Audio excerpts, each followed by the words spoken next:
Wassalatu wassalam ala asyrafil anbiya'i wal mursalin wa ala alihi wa sahbihi ajma'in. Subhanaka la ilma lana illa ma 'allamtana innaka antal alimul hakim. Rabbi shrah li sadri wa yassir li amri wahlul 'uqdatam min lisani yafqahu qawli. Amma ba'd. Alhamdulillah ala ni'matil Islam, alhamdulillah ala ni'matil iman wa kafa biha min ni'mah. Alhamdulillah, segala puji bagi Allah Subhanahu wa taala yang mengumpulkan kita, yang mendudukkan kita, yang menjadikan kita hamba-hamba yang di malam hari ini berkesempatan untuk duduk bersama baca sirahnya Nabi kita Nabi Muhammad sallallahu alaihi wasallam di malam satu Maulid, di malam awal dari bulan kelahirannya Nabi kita Nabi Muhammad sallallahu alaihi wasallam.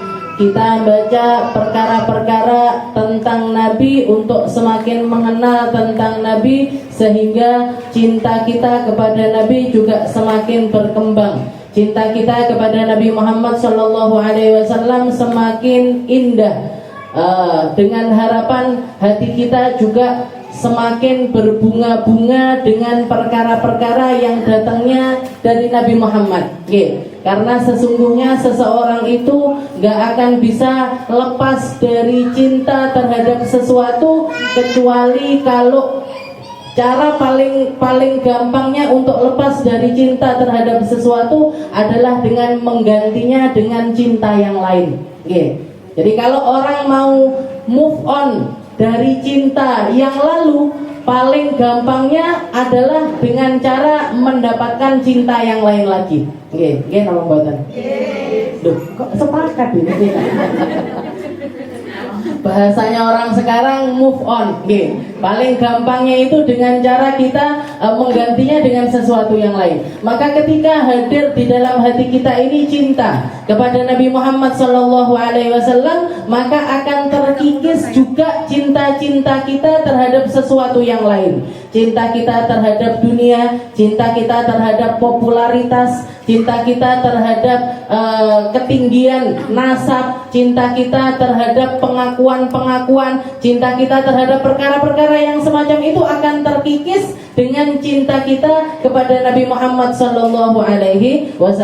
Makanya salah satu perkara yang dikatakan oleh Al-Habib Umar bin Hafid di awal permulaan dari Maulid ini, di dalam rawi yang pertama, beliau mengatakan halul muhibbina kada fasma'ila siyaril musyaffa'i warhi fil adana wangsit ila awsafi tahal mujtaba wahdir liqalbika yamtaliu wujdana. Perkaranya orang ahli cinta ini ya seperti ini, kangen untuk dengarkan perkara-perkara tentang Nabi, pengen selalu menceritakan tentang Nabi, pengen ngobrolin sesuatu yang berkaitan dengan Nabi, Nabi Muhammad, anaknya siapa, ibunya siapa, riwayat hidupnya gimana, setelah itu cara beliau menjalani kehidupan ini seperti apa, sehingga sampai ketika kamu mendengarkan dengan penuh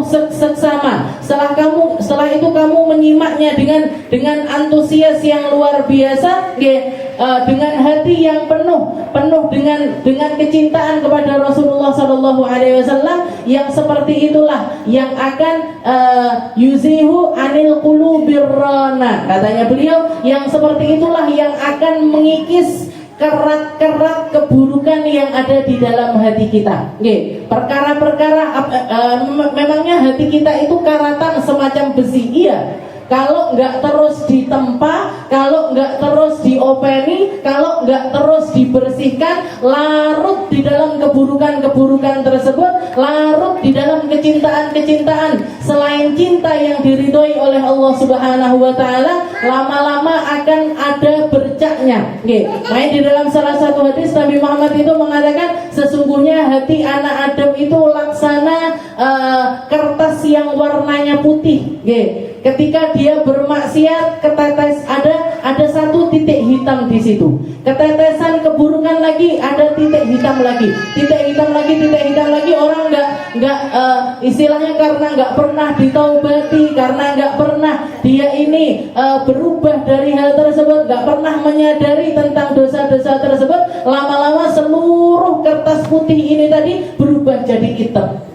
Kalau sudah berubah jadi hitam, dia akan terbalik, akan jadi hati yang malik. Kalau sudah hatinya malik, kena nasihat nggak kondal, dikasih tahu nggak mempan, dia akan larut terus di dalam keburukan-keburukan tersebut, nggak akan ngerti di mana jalan keluarnya, nggak akan ngerti di mana cara selamatnya, nggak akan ngerti gimana caranya keluar dari kubangan-kubangan keburukan-keburukan tersebut.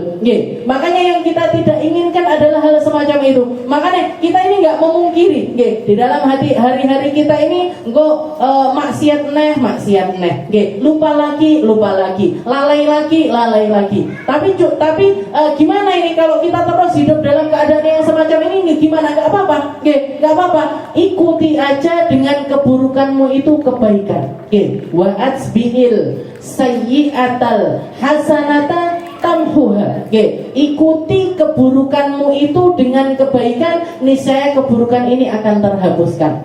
Itu juga yang jadi fungsinya sholat 5 waktu. Kenapa kita kok pagi sholat, nanti siang duhur sholat lagi, nanti asar kita sholat lagi, maghrib sholat lagi, isya sholat lagi. Kenapa kok seperti itu? Biar kalau kita sholat subuh, habis itu kita sholat duhur, dosa-dosa yang kita lakukan antara subuh sampai duhur ini dihapus sama Allah Ta'ala. Nanti sholat duhur sampai sholat asar, ada maksiat-maksiat kecil-kecil di antara sholat tersebut, maka maksiat antara duhur sampai asar ini dihapus juga sama Allah. Nanti begitu seterusnya, asar sampai maghrib dihapus, maghrib sampai isya dihapus. Sehingga apa? Sehingga hati kita ini terjaga.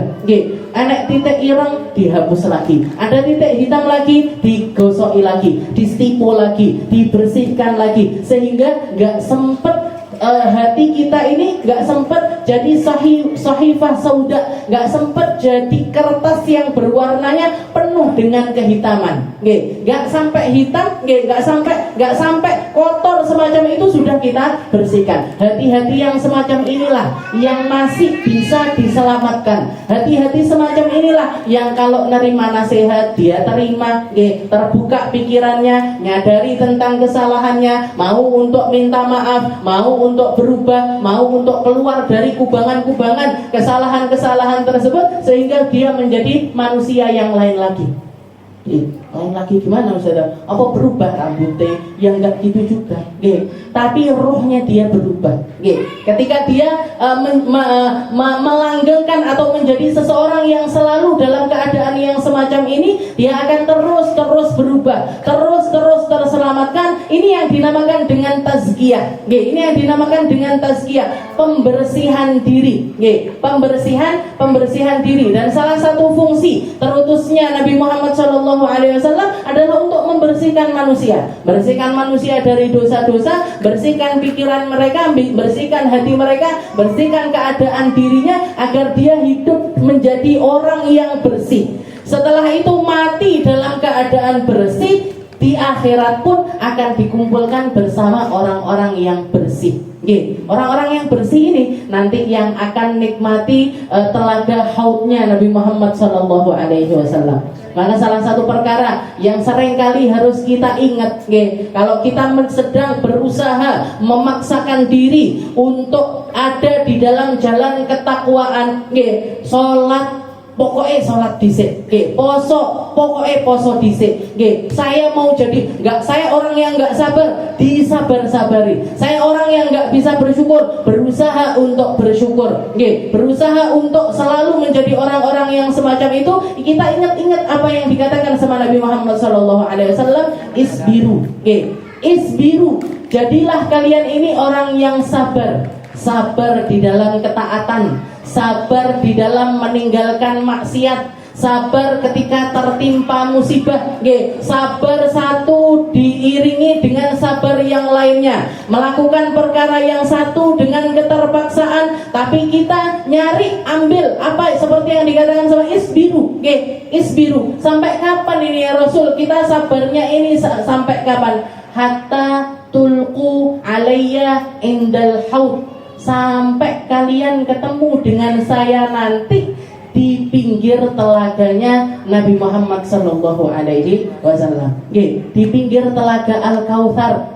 Jangan sampai karena enggak sabarnya kita di dunia, karena enggak mampunya menahan dirinya kita di dunia, kita diharamkan sama Allah Ta'ala untuk nyicipi telaganya Rasulullah Sallallahu Alaihi Wasallam. Diharamkan untuk ketemu dengan wajah mulianya Nabi. Diharamkan untuk menikmati keadaan yang indah bersama orang-orang yang indah yang ada di sekitaran telaga Haud tersebut.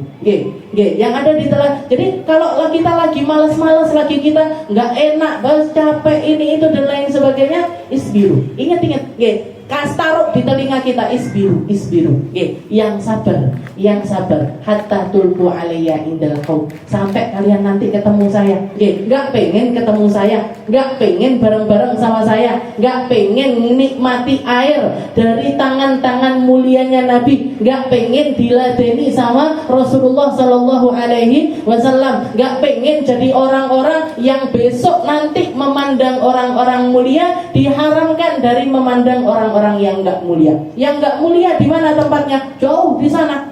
Di tempat yang enggak akan ketemu sama baunya telaga Al-Kautsar aja enggak ketemu.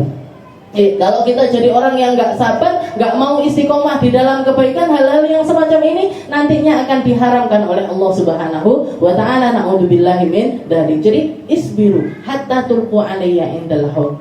Jalani kehidupan ini, jadi orang baik. Jadi orang baik itu sulit. Jadi orang takwa itu sulit. Jadi orang benar itu sulit. Sudahlah sulit, cobaannya besar. Adewe sabar, datang musibah yang lain lagi.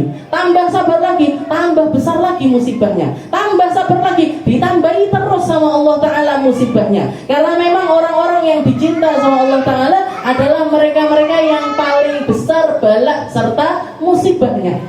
Semakin besar seseorang, semakin tinggi kedudukan seseorang, semakin naik pangkatnya dia. Jangan dikira ujiannya ini nggak naik. Sama kayak kita sekolah, pertama ujiannya TK, sekolah TK ujiannya tinggi cah TK.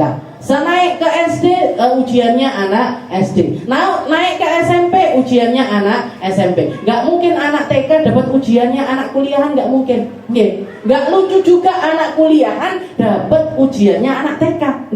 Aba, ba'a, gak mungkin. Hafidoh itu gak mungkin. Ayo bu, aba, gak mungkin.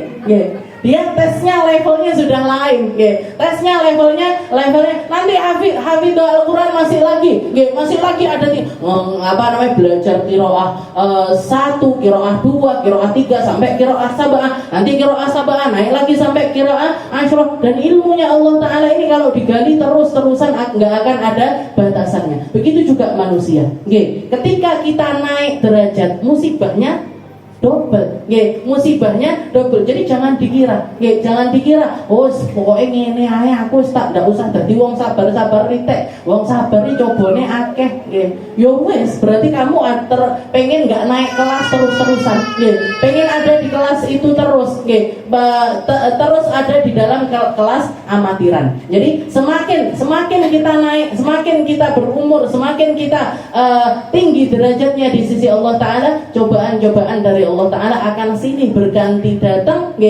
Untuk apa? Allah Ta'ala pengen tahu, ayyukum ahsanu amala, siapa di antara kalian yang baik di dalam beramal. Yang paling baik di dalam beramal, bukan yang paling banyak.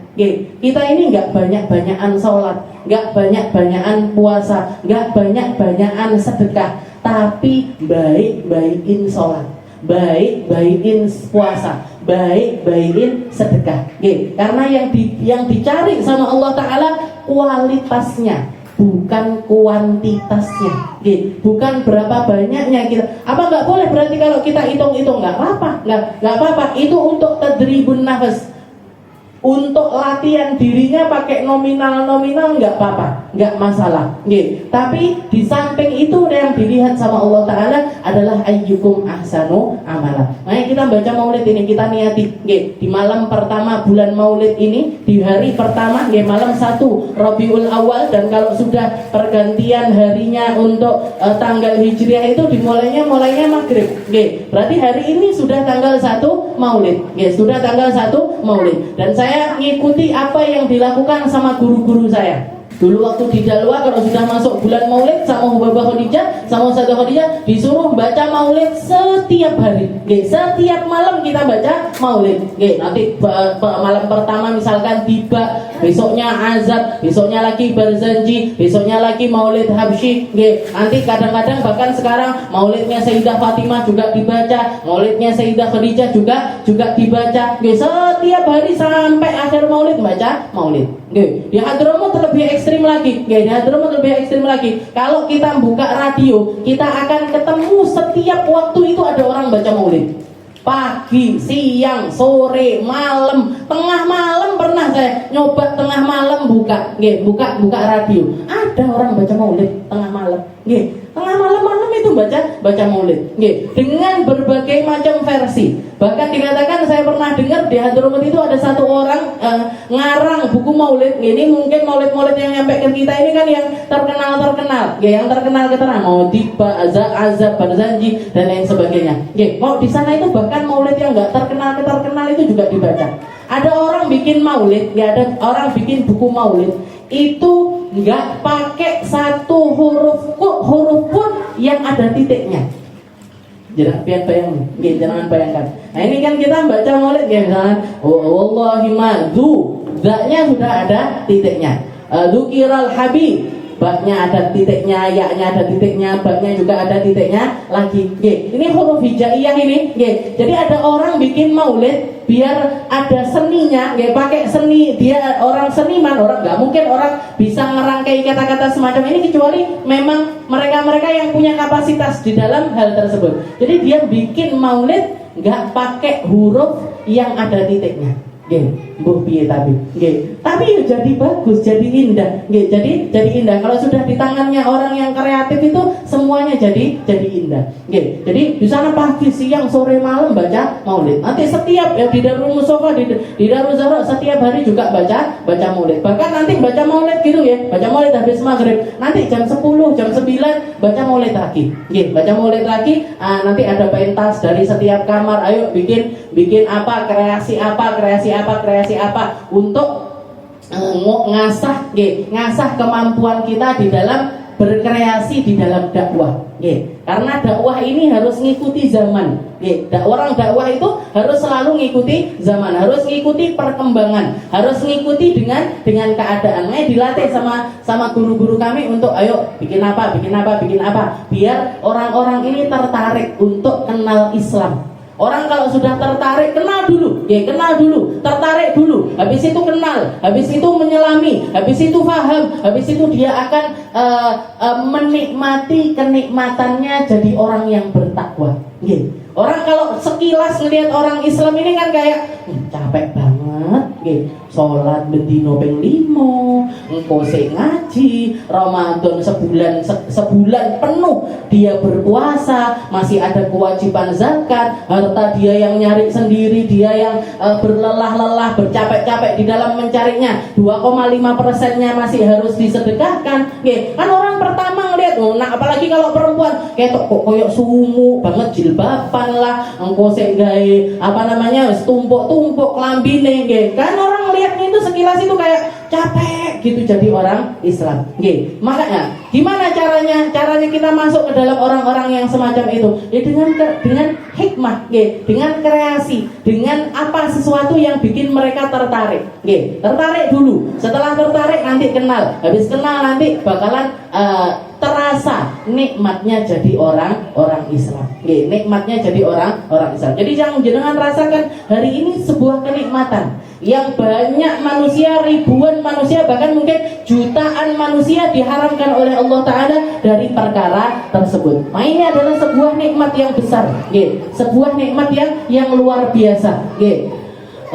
Nabi Muhammad SAW dihadirkan untuk umat Islam ini, dihadirkan untuk mengemban amanah di dalam agama ini, untuk menyampaikan manusia kepada Allah Subhanahu wa taala dengan cara-cara yang indah. Dengan cara-cara yang indah. Makanya kita mengindahkan diri kita dengan, jadi kita punya majelis, diindahkan majelisnya. Kita punya komunitas, diindahkan komunitasnya dengan Nabi Muhammad. Kita indahkan komunitas kita dengan Nabi Muhammad. Kita punya sekolahan, kita indahkan sekolahan kita dengan pengenalan mereka kepada Rasulullah Shallallahu Alaihi Wasallam, sehingga perkara-perkara persepsi-persepsi pikiran-pikirannya orang yang negatif tentang Nabi Muhammad itu akan terkikis pelan-pelan. Dan kuncinya biar ngikis mindset yang seperti itu adalah dengan mengenalkan mereka kepada sirah, kepada jalan hidupnya Rasulullah Shallallahu Alaihi Wasallam. Maulid ini full 100% isinya sirah. 100% isinya adalah sejarah hidupnya Nabi. Nabi Muhammad lahir seperti ini. Nanti setelah itu pada saat itu dimulai dari bahkan cerita dari Sayyidah Aminah dulu. Sayyidah Aminah itu hamil, nggak merasakan sakit sama sekali. Lam tajid alaman wala ilala. Kalau katanya Habib Ali Habsyi, nggak merasakan berat, nggak merasakan sakit seperti biasanya orang sakit. Orang hamil. Setelah itu, jadi ini semuanya apa? Yang terjadi kepada Sayyidah Aminah setelah Nabi Muhammad lahir, yang terjadi kepada Sayyidah Halimah. Dikatakan Sayyidah Halimah itu begitu Nabi Muhammad itu naik, bahkan sebelum naik masih ada di atas pangkuannya Sayyidah Halimah Sa'diyah. Malam hari yang ketika anaknya ini nangis kejer, nggak bisa tidur karena kelaparan, air susu uminya ini nggak keluar karena ibunya nggak cukup asupan makanannya, nangis sepanjang malam. Begitu Nabi Muhammad ini ditempelkan di payudaranya Sayyidah Halimah, itu air susu ngalir deras sekali. Ini apa? Kan sesuatu yang nggak masuk akal. Sesuatu yang nggak masuk akal. Umat Ahlus Sunnah wal Jamaah percaya dengan yang namanya perkara-perkara yang khariqul ada seperti ini. Perkara-perkara yang di luar nalar. Nggak semua-muanya itu pakai logika. Nggak semua-muanya itu pakai bisa disamakan antara satu manusia dengan manusia yang lainnya. Dan ini kisah yang kita semuanya tahu dari kecil. Setelah itu begitu sudah penuh ini air susunya Sayyidah Halimah, naik ke atas ontanya. Onta yang pertamanya itu kurus kering, jalan paling terakhir sampai beliau terlambat. Itulah begitu Nabi Muhammad naik ke atasnya, langsung berisi, langsung tegak, langsung bersemangat. Bahkan yasbiqu jamalal akharin. Sampai bahkan ketika jalan ini balapi semua ontanya orang Bani Sa'ad. Yang waktu itu rombongannya Sayyidah Halimah nyari anak susuan di negeri Mekah itu, ini dibalap karo ontane Sayyidah Halimah. Sampai orang-orang itu bilang, ya Halimah, mahlan, wahai Halimah, pelan-pelan. Apakah kamu sudah ganti onta? Apa onta yang kamu naiki ini bukan onta yang kemarin kamu naiki? Katanya Sayyidah Halimah, enggak, ini onta yang sama yang saya naiki kemarin. Setelah itu begitu nyampe rumah, darratil barokah, katanya Sayyidah Halimah, rumah ini langsung terberkahi dengan hadirnya Nabi Muhammad di situ. Ujuk-ujuk tanaman-tanaman yang kering-kering, ujuk-ujuk jadi tumbuh-tumbuh menjadi paling subur. Kambing-kambingnya beliau bisa nikmati rumput-rumput yang banyak dari halamannya Sayyidah Halimah. Sampai dikatakan selama Nabi Muhammad di situ kurang lebih sekitar 2 tahun. 2 tahun Rasulullah tinggal di rumahnya Sayyidah Halimah. Itu orang-orang Bani Sa'ad itu kalau mau gembalakan kambing, golei kambingnya Sayyidah Halimah. Terus nututi di belakangnya. Karena kambing-kambingnya Sayyidah Halimah ini kambingnya melok bawa berkah untuk kambing-kambing yang lainnya. Bayangkan, kambing ini loh, kambing. Nggih, karena Nabi Muhammad tinggal di rumah keluarga yang punya kambing itu, nggih, yang punya kambing itu. Ini kambingnya Bani Sa'ad ini semuanya ndedepi, nggih. Keluarganya Halimah ini ngebalakannya di mana? Melo. Nggih, ngebalakan di sana, melok rono. Ngebalakan melok rono. Nggih. Kenapa? Nyari bekas-bekas dari tempat makannya mereka, karena tempat yang di situ dipijak sama kambing-kambingnya ini jadi subur semuanya. Nggih, kambingnya jadi gemuk-gemuk. Nggih, bawa berkah untuk rumahnya Sayyidah Halimah. Apa ini? Nggih, ini namanya kalau para ulama mengkategorikannya sebagai irhasot. Oke, jadi perkara khariqul ada, kita itu percaya sama perkara yang khariqul ada. Kita itu percaya sama perkara-perkara yang di luar nalar. Oke, tapi semuanya itu ada tempatnya. Oke, semuanya itu ada tempatnya. Kalau itu datangnya kepada para nabi sebelum mereka diangkat jadi nabi.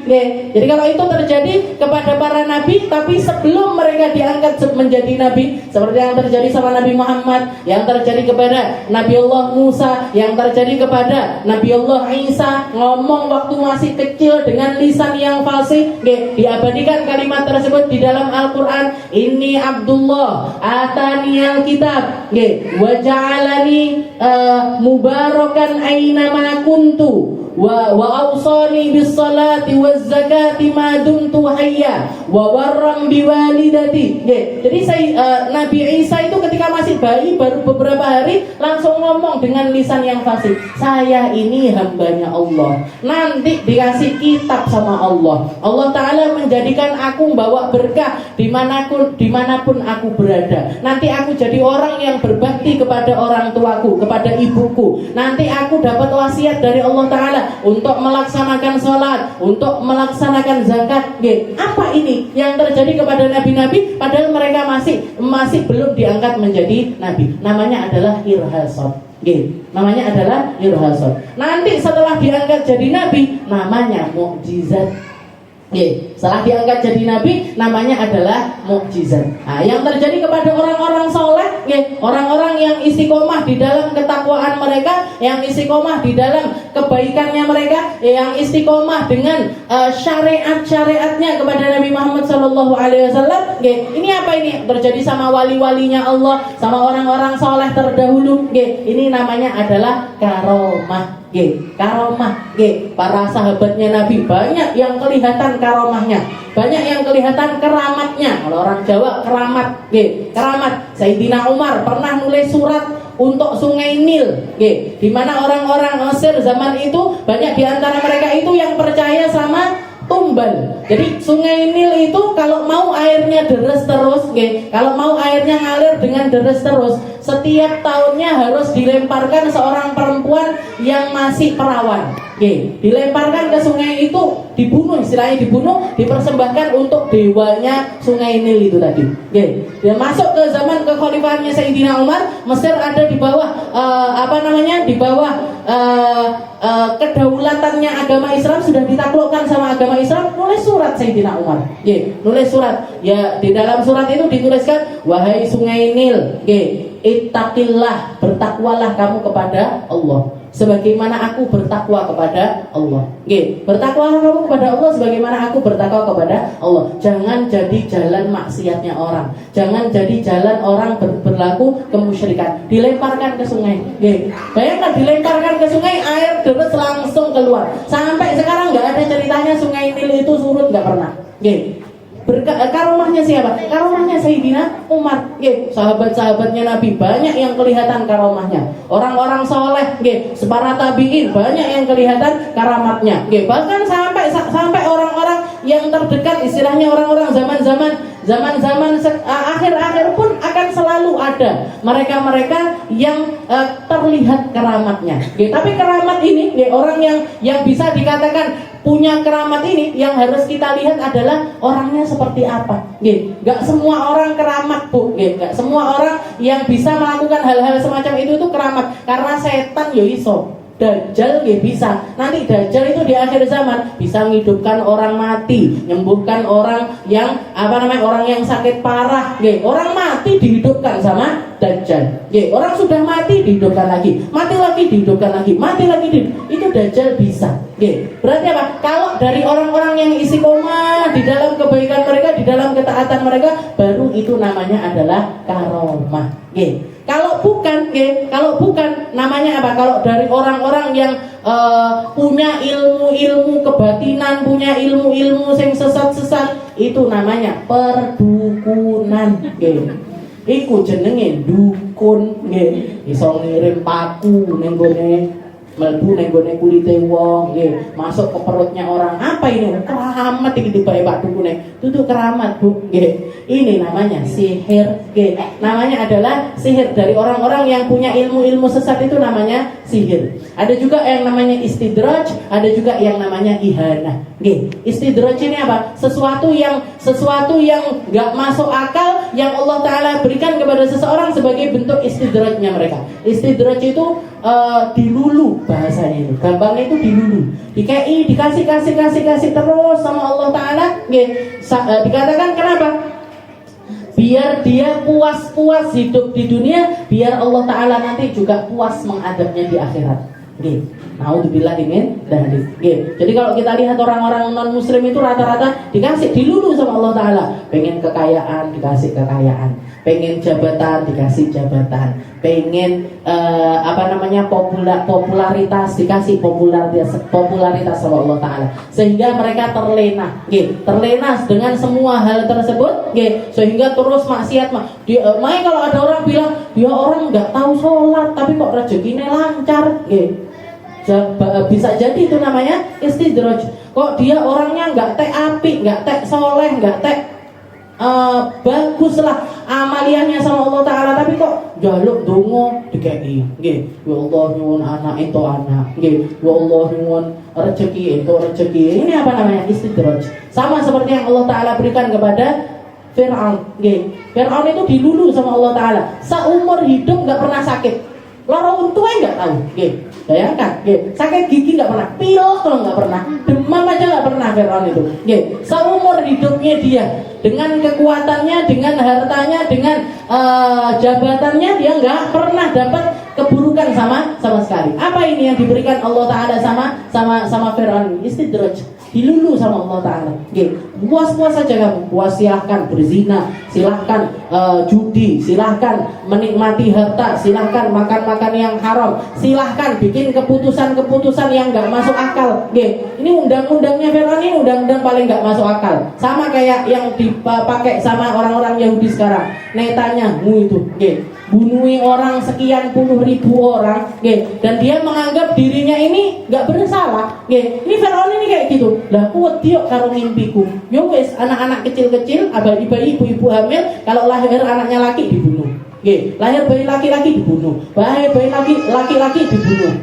Cuman gara-gara takut sama mimpi. Bayangkan, ini kan nggak masuk akal. Tapi dibikin sama Allah Ta'ala, dikasih panjang umur. Biasanya orang-orang kayak gitu loh, panjang umur, dikasih sehat, dikasih apa, biar apa? Nanti Allah Ta'ala puas untuk mengadab mereka di akhirat. Ini namanya istidraj. Ada juga yang namanya ihanah. Ihanah itu penghinaan Allah Ta'ala untuk orang tersebut. Nggak masuk akal, tapi aneh. Tapi bentuknya adalah penghinaan. Kayak ketika ada satu orang di zaman Nabi itu ada nabi lain, ada nabi lain yang ngaku-ngaku jadi nabi. Namanya adalah Musailamah Al-Kadzdzab. Musailamah Al-Kadzdzab ini setiap kali dengar, tapi punya pasukan yoan. Dilalah wong-wong sesat yo panggan duwe masa. Jadi orang-orang aneh-aneh itu ya ada aja yang percaya, ya. Orang goblok itu, yang goblok di bawahnya itu juga selalu ada. Orang sesat yang sesat ngikuti dia di dalam kesesatan ini. Qadarullah itu sunatullah namanya. Itu jalannya Allah Ta'ala. Semua itu punya pangsa pasarnya. Jadi semua punya pangsa pasarnya. Wong apik diikuti wong apik, wong sesat diikuti orang sesat. Nah, jadi Musailamah Al-Kadzdzab itu dengar salah satu bawahannya bilang, wahai Musailamah, kami dengar tuh Muhammad dicurhati sama pasukannya. Mereka dalam keadaan nggak punya air, air sulit dan lain sebagainya, sumur-sumur jadi kering semuanya, didatangi sama Nabi, diludahi sama Nabi, langsung naik airnya. Langsung naik airnya, langsung nyumber airnya, diludahi tok sama Nabi Muhammad. Coba kamu ini juga ada sumur lagi, yo nggak kering-kering banget, nggak kering-kering banget. Coba gimana caranya biar nyumber? Diparani sama Musailamah, ditoni sama Musailamah. Yang airnya segini nyusut jadi segini. Jadi airnya yang pertamanya ada airnya malah nyusut dan malah nyumber. Ini aneh, kalau kita ngidu nih dari sumur mungkin nggak ngefek apa-apa, yo nggak kurang, yo nggak naik. Ini Musailamah ngidu malah apa namanya? Dicurhati lagi, wahai Musailamah itu Muhammad, Muhammad. Kejadian ketika perang Uhud ada satu sahabatnya Nabi, namanya Abdullah bin Rawahah. Ketika perang dalam keadaan peperangan, ada anak panah datang entah dari mana mancep di matanya. Dicopot sama Musailamah, copot sak matanya, sehingga matanya ini gantung di sini. Gantung di sini, dibawa, jadi dipegangi terus sama Abdullah bin Rawahah. Datang kepada Rasulullah SAW, ya Rasul, mata saya copot. Mata saya copot. Nabi Muhammad itu zaman itu jadi bengkelnya manusia. Jadi mata saya copot ya Rasul. Didoni sama Nabi Muhammad, dikembalikan, diusap sama Nabi, balik seperti sedia kala. Itu Muhammad bola mata sahabatnya copot, dibaliknya lagi. Kamu kan katanya juga Nabi, ayo coba, nggak usah yang copot ini. Ada orang sakit mata, buta, satu matanya dia buta, coba kamu sembuhkan matanya dia. Ditoni sama Musailamah, yang satu buta, malah buta kabeh. Jadi nggak kelihatan semuanya. Apa ini namanya? Ihana.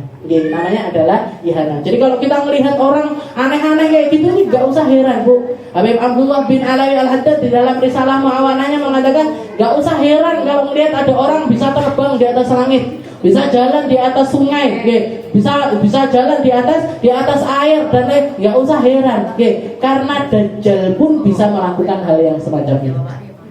Setan iblis pun mampu melakukan hal yang semacam itu. Jadi kalau kita melihat mana ini orang yang benar-benar keramat ini yang gimana? Yang syariatnya lurus, yang ketakwaannya lurus, yang ibadahnya sama Allah Ta'ala lurus, maka yang keluar dari mereka memang adalah pertolongan dari Allah Subhanahu wa Ta'ala. Ini permulaan dari bulan Maulid. Kita niatkan baca Maulid selama sebulan dengan harapan Allah Ta'ala menghadirkan untuk kita manusia-manusia yang terbaik, orang-orang yang bisa ngajarin kita, yang bisa ngasih kita, yang bisa mencerahkan kita, yang bisa bawa kita untuk semakin dekat kepada Nabi Muhammad SAW lewat dirinya Nabi, lewat sosok seorang Nabi, lewat panutan kita semuanya, seseorang yang kita harapkan syafaatnya nanti di akhirat.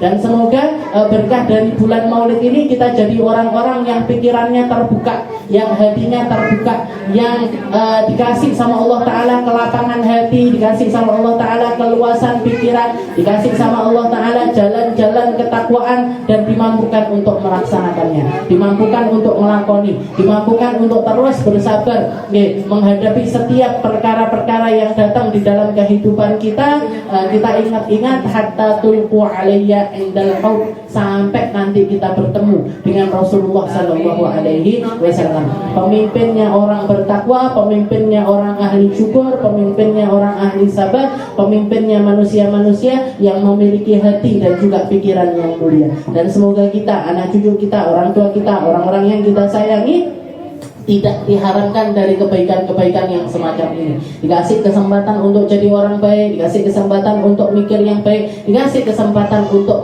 melakukan perkara-perkara yang baik. Ala hadhihi niyah wa ala kulli niyatin salihah wa ila hadratin Nabi Muhammad sallallahu alaihi wasallam bisirril Fatihah.